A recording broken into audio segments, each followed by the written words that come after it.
Right now, markets are celebrating record highs. Job numbers look stable, and breakthroughs in artificial intelligence are driving explosive tech valuations. But looking past the daily ticker tape reveals a structural fracture.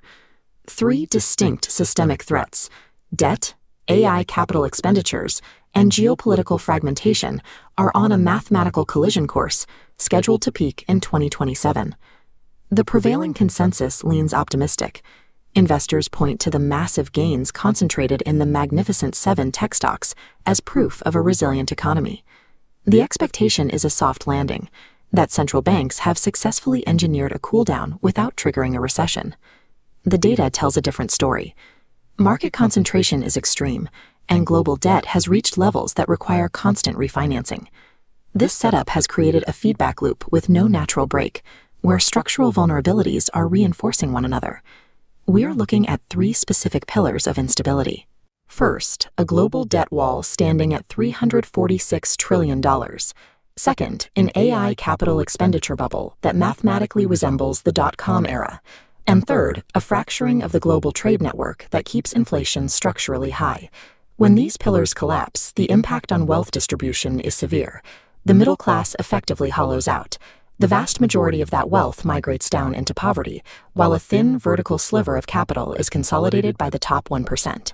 The convergence of these three specific forces in 2027 represents a failure of the current growth model, where the mechanisms used to stimulate the economy for decades have become the primary drivers of its contraction.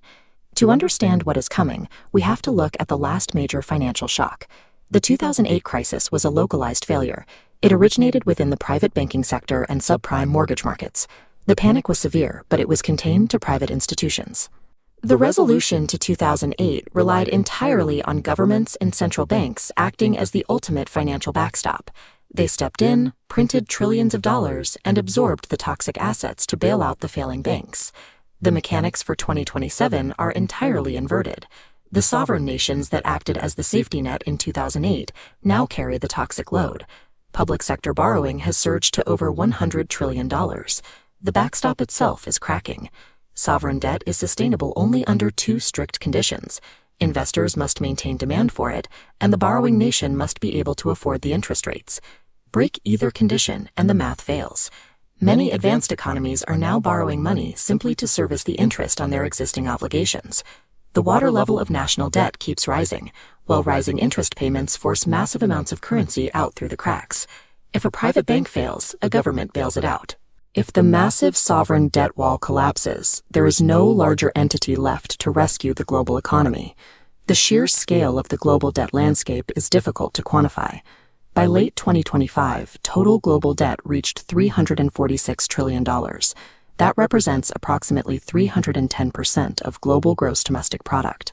For over a decade following the 2008 crisis, central banks kept interest rates near zero. This environment incentivized nations and corporations to take on massive leverage.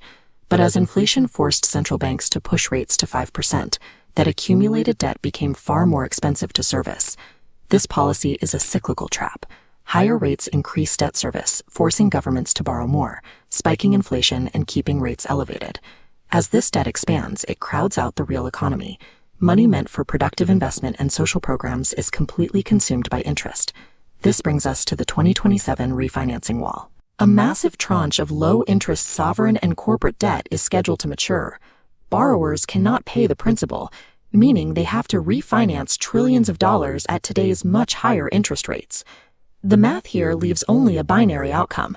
Either the system endures a massive default cycle, wiping out bondholders, or central banks step in to monetize the debt, intentionally devaluing the currency to make the payments. The primary counterargument to this debt crisis is the artificial intelligence boom. The theory is that AI will generate enough growth to make the massive debt levels irrelevant. However, the data reveals severe concentration risk. The gains aren't distributed across a highly productive economy. Almost half of the entire market capitalization of the S&P 500 is held by just 7 technology companies. We have to look back to 1999 to find a similar market dynamic. Today's concentration among the top firms has reached a 50-year high, mirroring the peak structural imbalances of the dot-com bubble. The current tech rally is driven by massive capital expenditure. Companies are pouring hundreds of billions into hardware, specifically NVIDIA, to build infrastructure.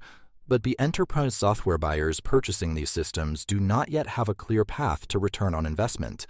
In response to this uncertainty, institutional money is shifting toward the halo trade: heavy assets, low obsolescence. Investors are seeking out tangible production capacity and physical infrastructure, fearing rapid technological aeration will wipe out legacy digital assets. A tech bubble bursts not because the underlying technology fails. It bursts when the companies buying the hardware can no longer monetize it fast enough to pay their own debts. To make matters worse, the globalized trade network that kept goods cheap for 40 years is fracturing. We are moving from a unipolar world of frictionless trade into competing protectionist blocs. Legal analysts describe this new regulatory framework as a world of clubs and fences.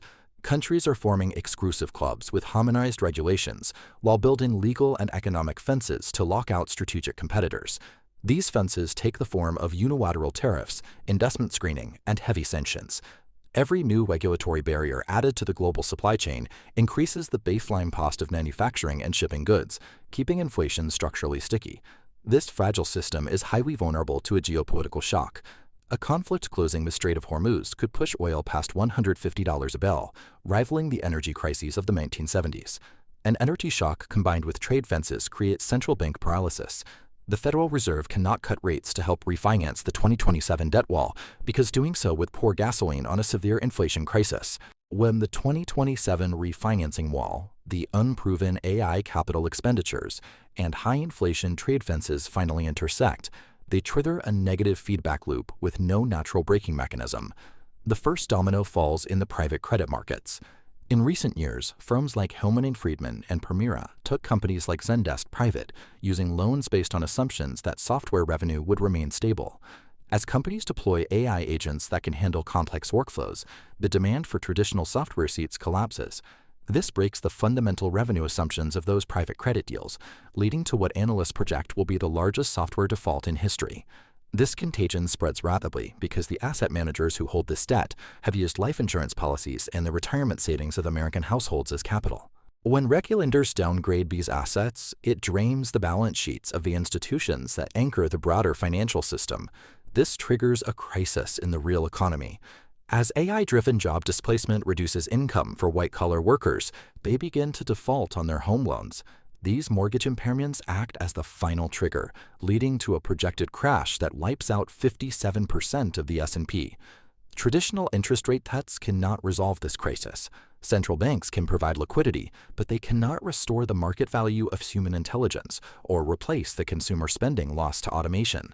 The 2027 convergence represents the conclusion of the post-World War II order, where a system built on perpetual credit expansion finally encounters the limits of the real economy. The era characterized by the Washington Consensus, defined by deregulation and free trade, is actively being replaced by a multipolar monetary order. Governments facing insurmountable debt will resort to strategies of managed collapse. This includes targeted debt jubilees, intense financial repression, and deliberate currency devaluation to erode the real value of their obligations. The rules of corporate value are shifting. The pre-2027 model rewarded speculative growth and software hype. The post-2027 landscape will demand hard cash flow and tangible physical infrastructure. Right now, we are in a breather. This is a final, narrow window for institutional actors and individuals to pivot their strategies away from traditional diversification and towards strict resilience and adaptability. The model of perpetual debt expansion reaches a limit when the cost to service existing loans exceeds the tax revenue available to pay them. The rules governing the international monetary system are being rewritten in real time. In a world where human intelligence is being devalued by AI and governments are trapped by sovereign debt, what is the only asset that actually keeps its value? Let us mail your strategy for 2027 in the comments.